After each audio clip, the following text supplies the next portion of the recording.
Notification کی آڑ میں پاک فوج کے خلاف جو ہے ایک بہت بڑے لیول پہ پروپیگنڈا مہم چل رہا ہے سوشل میڈیا پہ. سیاسی فضا بڑی گھٹن زدہ تھی. فیصل راٹھور صاحب نے آ کے یہ کیا کہ وزیراعظم ہاؤس کے دروازے کھول دیے. اب مظفر آباد میں ایک پراپر دارالحکومت جو ہے وہ ایک ورکنگ کنڈیشن میں آ گیا. ایویشن کمیٹی کے لوگوں سے ہماری بات ہوئی ہے, وہ کہہ رہے ہیں جی ہمارا تو اس سے کوئی لینا دینا نہیں. وہ کہہ رہے ہیں ہم نے جو چارٹر ڈیمانڈ دیا ہوا ہے وہ حل ہونا چاہیے. ایسا جو ہے نا زہر نہ گولیں جو اگلی نسلیں جو ہے نا اس کا جو ہے نا یہ فصل کاٹیں اور وہ اس کے بھیانک نتائج سامنے آئیں گے.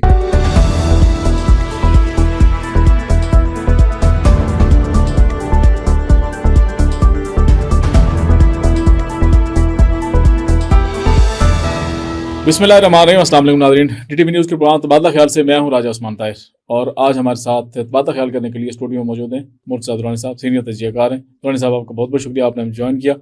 درانی صاحب آج ہم اپنے پروگرام میں سب سے پہلے تو بات کریں گے کہ گزشتہ روز 2-3 روز سے نئے آرمی چیف کی تعیناتی کی خبریں جو گردش کر رہی ہیں اور نئی خبریں سوشل میڈیا کے اوپر آ رہی ہیں. اس پہ بات کریں گے کہ اصل کہانی کیا ہے, کیونکہ chairman joint chief of staff کا عہدہ تو ختم کر دیا گیا تھا, اس کے بعد نیا عہدہ تخلیق کیا گیا 27ویں آئینی ترمیم میں.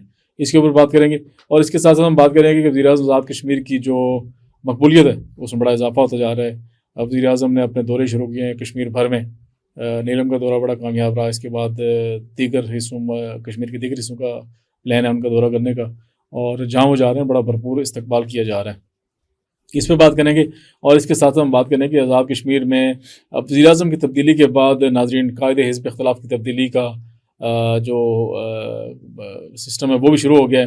اور آزاد کشمیر قانون ساز اسمبلی میں راجہ فاروق حیدر صاحب جو مسلم لیگ نون کے ایم ایل اے ہیں, انہوں نے درخواست دی ہے کہ نیا قائد ایوان جو اس کو منتخب کیا جائے. تو اب خواجہ فاروق صاحب دیکھتے ہیں کہ وہ برقرار رہتے ہیں یا ان کی تبدیلی ہو جاتی ہے, کیونکہ اب سیٹوں کی تبدیلی جو ہے نا, وزیر اعظم کی سیٹ کی تبدیلی ہو یا قائد حزب اختلاف کی سیٹ کی تبدیلی ہو, سیٹوں کی تبدیلی کی ہوا چل چکی ہے. اب دیکھتے ہیں کیا ہوتا ہے. تو ان سب سے پہلے ہم بات کریں گے کہ آرمی چیف کی تعیناتی کے حوالے سے سوشل میڈیا سے کس طرح روز سے خبریں جو ہے وہ بڑی گردش کر رہی ہیں. یہاں آپ نے دیکھا ہوگا وفاقی دارالحکومت میں بھی اور نئے نوٹیفکیشن بھی آ رہے ہیں جعلی قسم کے. تو کہا جا رہا ہے کہ فلاں آرمی چیف تعینات ہو گیا, فلاں ہو گیا. تو اب 27ویں آئینی ترمیم کے بعد ایک تو معاملہ وہ عجیب سا ہوا ہے, کوئی سمجھ نہیں آ رہی ہے کہ کون کیا ہوگا, کس طرح ہوگا. تو کیا کہتے ہیں آپ؟ بہت شکریہ عثمان صاحب. اصل میں جو آپ نے آرمی چیف کی تعیناتی اور نوٹیفکیشن کے حوالے سے جو ہے وہ جو بات کی, میں سمجھتا ہوں کہ ایک قیاس پھیلایا جا رہا ہے ملک میں اور ایک پروپیگنڈا مہم چلائی جا رہی ہے. یہ ایک خاص جو آپ کو پتہ ہے مخصوص طبقہ, اور وہ اسپیشلی جو ہے نوٹیفکیشن نہ ہونے کی وجہ سے وہ اپنے خوشی کے شادیانے دیکھا ہوا کل سے نوٹیفکیشن بھی گردش کر رہے ہیں کافی سارے. یہ نوٹیفکیشن جاری ہو گیا. آپ دیکھیں نا, پرائم منسٹر شہباز شریف رات کو لیٹ نائٹ جو ہے وہ پاکستان پہنچے لندن سے. آج جو ہے وزیر دفاع بھی پہنچ جائیں گے. تو نوٹیفکیشن میرا خیال ہے کہ ایک فارمیلٹی ہے, کیونکہ 27ویں آئینی ترمیم میں جو ہے وہ آرمی ترمیم والا کام آرمی ترمیم ہی ہو جاتی ہے. تو 27ویں آئینی ترمیم جو ہے وہ اس میں واضح طور پہ لکھا ہوا ہے کہ ایک تو فیلڈ مارشل تھا یا تو ان کے پاس عہدہ رہے گا, ٹھیک ہے, صحیح بات ہے. اور فیلڈ مارشل ہی 5 سال کے لیے جو ہے وہ آرمی چیف بھی ہوں گے اگلے 5 سال کے, 2025 سے 2030 کے تک.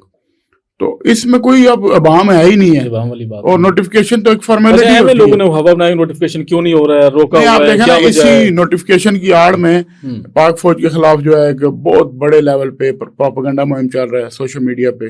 کبھی کہا جاتا ہے فلاں جرنیل کے گھر چھاپا پڑ گیا, کبھی کہا جا رہا ہے کہ اچھا یہ بھی بڑی خبریں آ رہی ہیں کہ فلاں جرنیل کے خلاف جو ہے نا وہ یہ صرف شروع کی جا رہی ہے, چھاپا پڑ گیا ہے. یہ رائے صاحب ایسے ہے کہ جس طرح 9 مئی کو ایک واقعہ ہوا, آپ کو پتا ایک بہت بڑا جو ہے فوج کے اندر درار ڈالنے کی کوشش کی گئی اور آرمی کو تقسیم کرنے کی کوشش کی گئی, اسی طرح یہ بھی اس نوٹیفکیشن کو لے کے, اس ایشو کو لے کے یوٹیوبرز اور سوشل میڈیا پہ لوگ اور یہ جو تحریک انصاف سے تعلق رکھنے والے سوشل میڈیا ایکٹیوسٹ ہیں, انہوں نے کیا کیا کہ یہ اب اتنا وہ ایک فضا بنا دی کہ اس طرح لگ رہا ہے جیسے اس ایشو پہ کوئی فوج کے اندر جو ہے وہ مطلب اس میں تو کوئی عوام نہیں ہے کہ فیلڈ مارشل صاحب بھی اگلے 5 سال کے آرمی چیف بھی ہیں اور نوٹیفیکیشن کی بات ہے وہ تو کسی ٹائم بھی ہو سکتا ہے. نوٹیفیکیشن دیکھیں نا, نوٹیفیکیشن سے پہلے جب ترمیم ہوگی بالکل تو اس کی آئین کی ترمیم بڑی ہوتی ہے نوٹیفیکیشن. نوٹیفیکیشن تو گورنمنٹ جو ہے نا وہ ایک فارمیلٹی ہوتی ہے کہ آپ دیکھیں کئی دفعہ ایسا ہوتا ہے کہ آپ کے سرکاری ملازم جو ہیں, جو کسی کو آپ نے ایکسٹینشن دینی ہوتی ہے یا کسی کی پوسٹنگ کرنی ہوتی ہے, وہ اپنی سیٹ پہ کام بھی کر رہے ہوتے ہیں, نوٹیفیکیشن جاری بھی ہو رہے ہوتے ہیں اور کبھی لیٹ بھی ہو جاتے ہیں. تو یہ ایک روٹین پروسیس ہے. تو میں سمجھتا ہوں اس سے پاک فوج کو بدنام کرنے کی ایک سازش کی گئی ہے, اور فوج کے اندر جو ہے اعلیٰ سطح پہ جو ہے وہ ایک تاثر دینے کی کوشش کی ہے کہ فوج کے اندر کوئی جو ہے بغاوت ہو رہی ہے یا خدا نخواستہ فوج تقسیم ہو گئی ہے اس ایشو پہ. اگر یہ بات ہوتی تو پھر 27ویں ترمیم نہ ہو سکتی. اگر فوج کی اس طرح کا مسئلہ ہوتا جو آرمی چیف ہوتے ہیں یا کمانڈر ہوتے ہیں پاک فوج کے, وہ اس کے پیچھے پوری فوج کھڑی ہے. اگر ان میں کوئی اختلاف رائے ہوتا تو شاید وہ اس پہ کور کمانڈر کانفرنس میں کہہ دیتے, فارمیشن کانفرنس میں کہہ دیتے کہ یہ ترمیم نہ ہو, لیکن انہوں نے تو ساتھ ہو کے کروائی. ترمیم جب ہوگی ہے تو اس کے بعد کون سے عوام رہ جاتا ہے. تو میں یہ سمجھتا ہوں کہ اس کے خلاف جو ہے وہ پروپیگنڈا مہم جو ہو رہی ہے, مجھے لگتا ہے کہ اگلے دنوں میں جب نوٹیفیکیشن جاری ہو جائے گا تو بڑے پیمانے پہ پھر یہ جو ہے نا NCCIA جو ہے وہ متحرک ہوگی, اور پھر اس ایشو پہ بھی کافی لوگوں کے خلاف جو ہے کارروائی ہوگی. تو دوسری جو بات آپ نے کی فیصل راٹھور صاحب کے دورہ نیلم کی, وزیر اعظم آزاد کشمیر, تو میں دورہ نیلم اور خاص کر مقبولیت ان کی جو ہے نا وہ بڑی بڑھتی جا رہی ہے. نہیں, اس میں یہ ہے عثمان صاحب کہ ایک تو 2.5 سال کے بعد جو انوار یہ حکومت تبدیل ہوئی تو 2.5 سال کے بعد جو ہے نا ایک جمود ٹوٹا. میں نے کہا تھا نا ہو رہی ہیں وہاں پہ فضا جو ہے سیاسی فضا بڑی گھٹن زدہ تھی, اور فیصل راٹھور صاحب نے آ کے یہ کیا کہ وزیر اعظم اس کے دروازے کھول دیے, وزیر اعظم سیکریٹریٹ کے دروازے کھول دیا. اب مظفر آباد میں ایک پراپر دارالحکومت جو ہے وہ ایک ورکنگ کنڈیشن میں آ گیا. آپ کو میں نے بتایا تھا بہت عرصہ پہلے سے کہہ رہا تھا کہ مظفر آباد میں ہو کا عالم ہوتا تھا, نہ کوئی وزیر ملتا تھا, نہ کوئی سیکریٹری, نہ ہی وزیر اعظم کبھی عوام میں گئے. تو انوار الحق صاحب نے تو اس سسٹم کو تباہ و برباد کرنے میں کوئی کسر نہیں چھوڑی تھی. تو اسی جو فضا کی جو گھٹن کا جو ہے نا ختم کیا اور جمود کو توڑا. اور فیصل راٹھور صاحب جب آپ نیلم ویلی گئے آپ نے دیکھا عوام کا جمع غفیر, اتنی عوام نکل آئی باہر اس موسم میں, اس ٹھنڈے موسم میں. آپ کو پتا ہے کہ نیلم میں بہت زیادہ سردی ہوتی ہے, اور وہاں پہ لوگوں نے وزیر اعظم فیصل راٹھور کا فقید مثال استقبال کیا, اور وہاں پہ فیصل صاحب نے بھی نیلم ویلی کے مسائل کے حوالے سے بڑے اعلانات کیے. تو میں یہ سمجھتا ہوں کہ یہ ایک اچھی ایکٹیویٹی, پولیٹیکل ایکٹیویٹی شروع ہو گئی ہے. لوگوں میں جو مایوسی تھی آزاد کشمیر کے عوام میں, لیکن اس کا ایک اور پہلو بھی ہے. اس کا یہ ہے کہ جو ایکشن کمیٹی ہیں وہ وزیر اعظم کی مقبولیت سے خوفزدہ لگ رہی ہیں مجھے, کیونکہ وہ یہ سمجھ رہی تھی کہ کیونکہ انوار الحق صاحب جو ہیں وہ ان ایکٹیو تھے, عوام میں ان کا کوئی رابطہ نہیں تھا. تو جب عوام میں ان کے درمیان رابطہ ختم ہوا تو وہ جو خلا پیدا ہوا اس کو ایکشن کمیٹیوں نے ٹیک اوور کر لیا. لیکن اب جو ہے فیصل راٹھور صاحب نے اس خلا کو پر کرنا شروع کر دیا ایز اے پولیٹیکل لیڈر, اور ان کے ساتھ جو ٹیم ہے وزراء کی سب نے مل کے جو ہے پیپلز پارٹی کے سارے لوگ شامل ہیں, تو انہوں نے اس خلا کو پر کرنا شروع کر دیا. تو جس سے ایکشن کمیٹی کی جو سپیس ہے نا پبلک میں فوٹنگ وہ کم ہوتی جا رہی ہے. اچھا, آپ اس بات سے دیکھیں ایکشن کمیٹی کے لوگوں سے ہماری بات ہوئی ہے, وہ کہہ رہے ہیں جی ہمارا تو اس سے کوئی لینا دینا نہیں کہ وہ ان کی مقبولیت میں اضافہ ہو نہ ہو, عوام ان کو سر پہ اٹھائیں, کندھوں پہ اٹھائیں, ہمیں تو خوشی. وہ کہہ رہے ہیں ہم نے جو چارٹر پہ ڈیمانڈ دیا ہوا ہے وہ حل ہونا چاہیے, اور حل ہونے کے لیے دیکھیں اپنا رائے صاحب ایکشن کمیٹی کیا ہے, ان کے پیچھے عوامی طاقت تھی نا. جی, تو اگر عوام کی طاقت یا عوام کا جو ایک بڑا جو ہے نا وہ حصہ جو ہے وہ اگر ڈائیورٹ ہو جاتا ہے, ہاں یہ بات ہے, تو ان کی تو پیچھے سے جب لوگ آپ دیکھیں نا آپ کھڑے ہیں, آپ کے پیچھے میڈیا کھڑا ہے, اگر میڈیا چلا جاتا تو آپ کی حیثیت تو ایک انڈیویجول کی رہ جاتی ہے. تو ایکشن کمیٹیوں کو اب یہ ابھی وہ آپ کو دیکھیں انہوں نے وارڈ لیول پہ یونین کونسل لیول پہ اپنی تنظیم سازی شروع کر دی. اس کا مطلب ہے ان کا پولیٹیکل ایجنڈا ہے.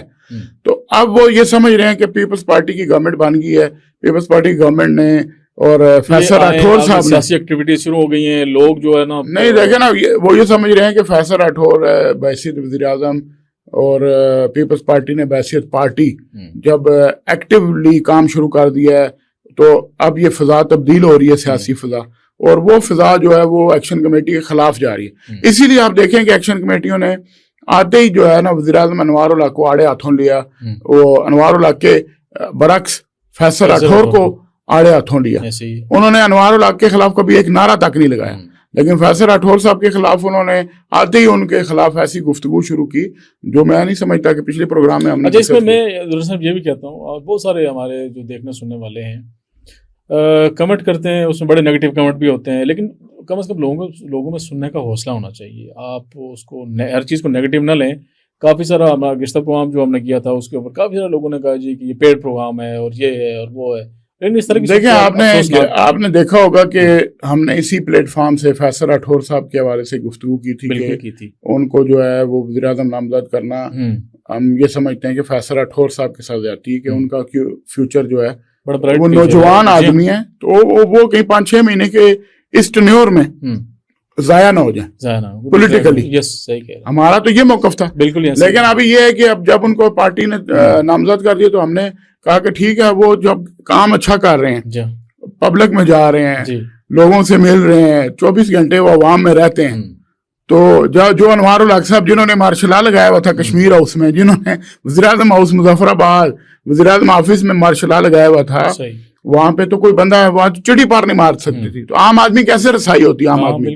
اب فیصل راٹھور صاحب نے اگر آگے اچھے کام شروع کر دیے تو ہم تو ان کے پہلے بھی ہمارے ساتھ ان کا ذاتی تعلق تھا, لیکن جب ان کی نامزدگی ہو رہی تھی تو ہم نے کہا کہ نہیں یہ غلط فیصلہ ہوگا. البتہ جب انہوں نے حلف لے لیا اس کے بعد ان کے اقدامات سے, تو جو وزیر اعظم اچھے کام کریں گے ہم ان کی تعریف کریں گے, نہیں کریں گے تو ہم اسی پلیٹ فارم سے ان پہ تنقید بھی کریں گے.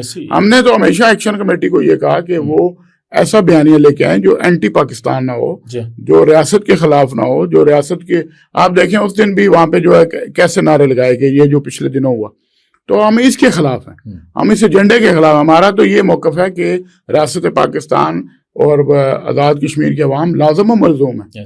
آپ کیسے رہ سکتے ہیں کاٹ کے, ایک راستہ آپ کا بند ہوتا ہے کوالے سے تو آپ کی جو ہے نا چیخیں نکل جاتی ہیں. تو ایسے نہ کریں کہ ہم ریاست پاکستان میں کے خلاف ایسا نئی نوجوان نسل کے دماغ میں ایسا جو ہے نا زہر نہ گولیں جو اگلی نسلیں جو ہے نا اس کا جو ہے نا یہ فصل کاٹیں اور وہ اس کے بھیانک نتائج سامنے آئیں گے.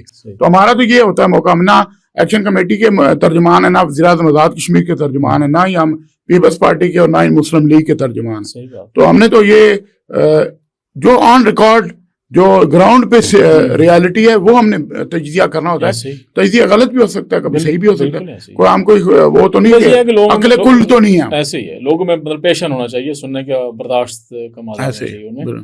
اچھا, تو اب آپ کیا سمجھتے ہیں کہ جس طرح وزیر اعظم صاحب نے, فیصل راٹھور صاحب نے نیلم کا دورہ کیا, باغ کا دورہ کیا, حویلی کا دورہ کیا, اب ان کا سیاسا اور دیگر علاقوں کا پلان ہے دورہ کرنے کا, تو بڑی مقبولیت جو ہے وہ اس میں. نہیں, اس سے پہلے جو ہے وہ 4 تاریخ کو سابق وزیر سے جو ہے سردار قمر زمان صاحب نے بڑے جلسے کا اعلان کیا. آپ دیکھیں باغ میں اگر ایک اب نیلم ویلی کے بعد باغ جو ہے بڑے عرصے بعد کچھ سیاسی ایکٹیویٹی ہونے جا رہی ہے.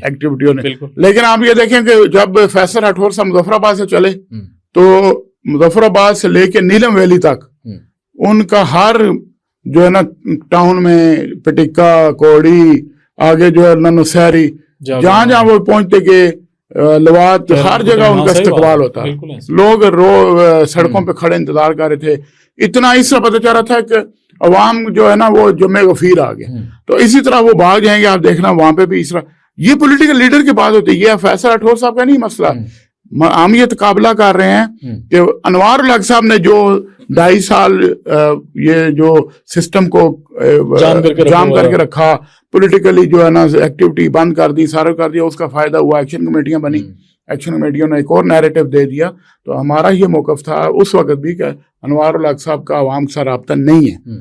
اگر وہی انوار الحق جو ہے وہ اپنا عوامی سٹائل بنا لیتے اور فیصل راٹھور صاحب کی طرح وہ بھی عوام میں رہتے, تو عوامی لیڈر کا تو کام ہوتا ہے عوام میں رہنا. یہ تو نہیں ہوتا کہ وہ جو ہے نا, یہ تو نہیں ہوتا کہ وہ چھپ کے بیٹھا ہو, عوام کے مسائل سے آنکھیں بند کر کے بیٹھا ہو. تو لیڈر کا کام ہوتا ہے لوگوں کو حوصلہ دینا. اب فیصل راٹھور صاحب نے کیا کیا, مطلب اور تو کچھ نہیں, مسکراہٹوں سے لوگوں کو دل جیت لی, ٹھیک ہے نا. پیار محبت دیا, کسی کو رسپیکٹ دی, اٹھ کے ملتے ہیں, گاڑی روک لیتے ہیں, کوئی راستے میں آتا. تو یہی ممتاز راٹھور صاحب کی لیگیسی وہ کیری کر رہے ہیں. ممتاز راٹھور مرحوم ان کے والد بھی اسی وجہ سے جو ہے نا ان کو مقبولیت آج تک حاصل ہے کہ وہ بھی ایسے ہی عوامی وزیر اعظم تھے. تو فیصل راٹھور صاحب نے میں سمجھتا ہوں کہ بڑا اچھا گڈ سٹارٹ لیا ہے. تو آگے بھی اگر وہ اپنی پالیسیز کو ایسی جاری رکھیں گے اور 5-6 مہینے کے شارٹ ٹائم میں اگر انہوں نے پرفارم کیا تو اگلا الیکشن بڑا ٹف ہو جائے گا مسلم لیگ کے لیے اور باقی لوگوں. جی مسلم لیگ تو کہہ رہے تھے کہ اگلا الیکشن جو ہے نا وہ ہم آسانی سے جیت جائیں گے, لیکن بظاہر جو صورتحال لگ رہی ہے وہ ان کے لیے بڑا ٹف کمپٹیشن ہوگا. Tough competition. اچھا یہ بتائیں درانی صاحب کہ جس طرح آزاد کشمیر میں وزیر اعظم کی تبدیلی کے بعد اب قائد حزب اختلاف کی تبدیلی کے حوالے سے بھی باتیں ہو رہی ہیں, اور موجودہ قائد حزب اختلاف جو آزاد کشمیر اسمبلی میں خواجہ فاروق صاحب ہیں. تو اب خواجہ فاروق صاحب مسلم لیگ نون یہ کہہ رہی ہے کہ قائد حزب اختلاف ہمارا ہوگا. باضابطہ طور پہ آج راجہ فاروق حیدر صاحب نے اپلیکیشن بھی دے دی ہے قائد حزب اختلاف کی تبدیلی کے لیے. تو اب نون لیگ کے پاس کتنی حمایت ہے اور ان کے پاس کتنے ووٹ ہیں خواجہ فاروق صاحب کے پاس؟ اس میرے خیال سے اگر عدم اعتماد اگر کیا جائے قائد حزب اختلاف کے لیے تو 13 ووٹ درکار ہوتے ہیں. نہیں, قائد حزب اختلاف کے لیے جو ہے نا عدم اعتماد نہیں ہوتا. وہاں پہ اسپیکر صاحب جو ہے نا وہ 13 ووٹ شو کرنے پڑتے ہیں. نہیں وہ 13 ووٹ تو پرائم منسٹر کے لیے 14 ووٹ. اچھا مسئلہ یہ ہے کہ قائد حزب اختلاف کے لیے یہ ہوتا ہے کہ ایک سنگل لارجسٹ پارٹی جو بھی ہوتی ہے بڑی پارٹی ایوان میں اپوزیشن میں وہ رائٹ اس کا ہوتا ہے. اچھا تو اس وقت اگر آپ تعداد دیکھیں تو مسلم لیگ نون کے پاس جو ہے وہ 10 ارکان اسمبلی کی حمایت ہے. 9 ارکان اسمبلی ان کے اپنے, اور سردار عتیق صاحب جو مسلم کانفرنس صدر ہیں انہوں نے بھی مسلم لیگ کے شاہ غلام قادر صاحب کو نامزد کر دیے. اچھا تو اب یہ ہو گئے 10 اور سنگل لارجسٹ پارٹی بڑی پارٹی جو ہے مسلم لیگ نون ہے. تو اس لیے جو روایات بھی ہیں آئین میں بھی ہے کہ جو سنگل لارجسٹ پارٹی ہوگی اسی کا اپوزیشن لیڈر ہوگا. تو اس وقت ایوان میں تو اپوزیشن میں صرف مسلم لیگ کے پاس اتنی اکثریت ہے. پی ٹی آئی کا جو خواجہ فاروق صاحب ہیں ان کے پاس اس وقت 4 ووٹ ہیں, اور انوار الحق صاحب جو ہیں فارورڈ بلاک کے جو ان کے ساتھ 5 سے 6 لوگ ہیں. تو اگر یہ بھی آپ ان کو اکٹھا کر لیں تو یہ 2 پارٹیاں مل کے 10 ووٹ بناتی ہیں, جبکہ وہاں پہ سنگل لارجسٹ پارٹی ہمارے پاس 13-14 ووٹ ہیں. لیکن وہ کہنے سے تو کچھ نہیں ہوتا نا. لیکن بات یہ ہے کہ مسلم لیگ نون نے لکھ کے دے دیا. جب انہوں نے اسپیکر صاحب اختیار استعمال کر سکتے ہیں, اسپیکر صاحب کے پاس اختیار ہے, وہ دیکھیں کہ کس پارٹی کی جو ہے اکثریت ہے اور اس کو نامزد کر سکتے ہیں اپوزیشن لیڈر. تو میرا خیال ہے کہ مسلم لیگ نون کے شاہ غلام قادر جو ہیں وہ اپوزیشن لیڈر جو ہیں وہ اگلے دنوں میں بن جائیں گے, اور اسی وجہ سے شاید ایک جو ہے نا جو عدم اعتماد اور ہونی تھی وہ رک گئی. صحیح. تو اب کیا آپ سمجھتے ہیں کہ شاہ غلام قادر صاحب جنہوں نے ووٹ دیا فیصل راٹھور صاحب کو وزارت عظمیٰ کے لیے, تو اپوزیشن کر پائیں گے اچھی ٹف؟ دیکھیں انہوں نے تو ووٹ دیا کہ اس اصول کی بنیاد پہ مسلم لیگ نون نے کہ جی ہم نظام کی تبدیلی کے لیے ووٹ دے رہے ہیں, جبکہ مسلم لیگ نون کے ووٹ کی شاید پیپلز پارٹی کو ضرورت نہیں تھی. پیپلز پارٹی کے پاس جو ہے وہ 27 سے زیادہ ارکان اسمبلی آ چکے تھے. لیکن مسلم لیگ نون نے ایک اپنا جو ہے نا بیانیہ بنانے کے لیے کہ ہم نے سسٹم کو تبدیل کرنے کے, کیونکہ 2.5 سال وہ بھی تو دیکھیں نا, پہلے آپ یہ پوائنٹ لے لینا کہ 2.5 سال جو ہے عوام میں بڑا ناپسند کیا جا رہا ہے کہ نون لیگ کو جب غلط کہہ رہے ہیں نا عوام, یہ غلط تاثر دیا جا رہا ہے. 2.5 سال مسلم لیگ نون پیپلز پارٹی کے ساتھ مل کے انہوں نے جب انوار کو ووٹ دیا, انوار الحق صاحب کو, تو اس کی وجہ سے پیپلز پارٹی مسلم لیگ نون کو جو ہے بہت ہی پبلکلی خمیازہ بھگتنا پڑ رہا ہے نا. ابھی یہ جو ہے نا یہ اس کے رزلٹ آفٹر شاک سے بعد میں آتے ہیں. صحیح.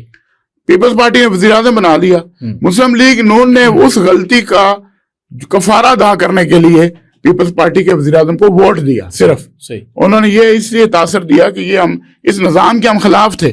انوار جو ہائیبریڈ نظام تھا انوار حکومت کا, اس کے وہ خلاف تھے. انہوں نے ایک میسج دیا, حالانکہ پیپلز پارٹی کے وزیر اعظم کو ووٹ نون لیگ سے لینے کی ضرورت نہیں تھی, لیکن کیونکہ ایک فیصلہ ہو گیا وفاق کی سطح پہ, انہوں نے کہا جی کہ جب وفاق میں پیپلز پارٹی اور مسلم لیگ نون اتحادی ہیں تو آزاد کشمیر میں بھی آپ ایسی کریں جیسا پیپلز پارٹی نے وفاق میں شہباز شریف کو ووٹ دے کے تو حکومت کا حصہ نہیں بنے. اسی طرح آزاد کشمیر میں مسلم لیگ نون نے فیصل راٹھور صاحب کو ووٹ دے کے حکومت کا حصہ نہیں بنے, اور وہ اپوزیشن میں جانے کا ان کا درست فیصلہ تھا. کیونکہ آپ دیکھیں کہ پیپلز پارٹی اور مسلم لیگ نون روایتی حریف بھی ہیں,